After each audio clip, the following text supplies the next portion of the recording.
সোমবার পাণ্ডবেশ্বর বিধানসভা দুর্গাপুর ফরিদপুর ব্লকের গোগলা অঞ্চল তৃণমূল কংগ্রেসের উদ্যোগে আয়োজিত হয় এক বিশাল মিছিল।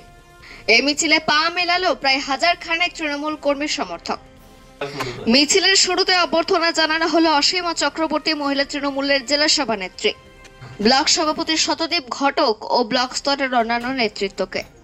এই দিনের এই মিছিল প্রসঙ্গে গোগলা অঞ্চল তৃণমূল অঞ্চল সভাপতি গৌতম ঘোষ জানান, আগামী 21শে জুলাই ধর্মতলা শহীদদের সম্মান যাপন ও তাদের পরিবারের প্রতি সমবেদনা জানানোর উদ্দেশ্যে যে বিশাল জনসভার আয়োজন করা হয়েছে তার সমর্থনে এই মিছিল বলে জানান গৌতম বাবু।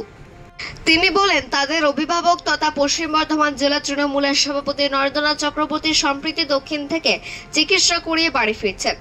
তার সুস্থতা কামনা করে শুরু হলো এদিনের এই মিছিল।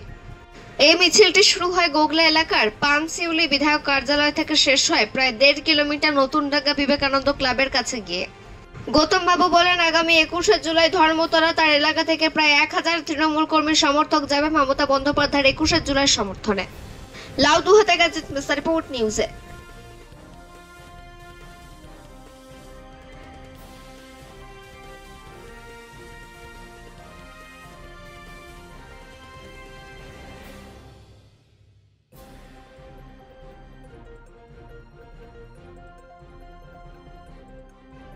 পাণ্ডবেশ্বর বিধানসভা এবং দুর্গাপুর ফরিদপুর ব্লক তৃণমূল কংগ্রেসের পক্ষ থেকে এবং গোগলা অঞ্চল তৃণমূল কংগ্রেসের পক্ষ থেকে আগামী যে 21শে জুলাই শহীদদের উদ্দেশ্যে যে তর্পণ, শহীদদের পরিবার থেকে যে সমবেদনা জানানো, তাছাড়া বাংলার মুখ্যমন্ত্রী মমতা বন্দ্যোপাধ্যায় 21শে জুলাই আমাদেরকে কর্মীদিকে কী বার্তা দিচ্ছে এবং আমাদের পাণ্ডবেশ্বর বিধানসভা বিধায়ক পশ্চিম বর্ধমান জেলা তৃণমূল কংগ্রেসের সভাপতি উনি বাড়ি এসেছেন, উনি তাড়াতাড়ি যেন সুস্থ হয়ে ওঠে এবং 21শে জুলাই মঞ্চে দেখা যায়, তার জন্য আমাদের এই মিছিল।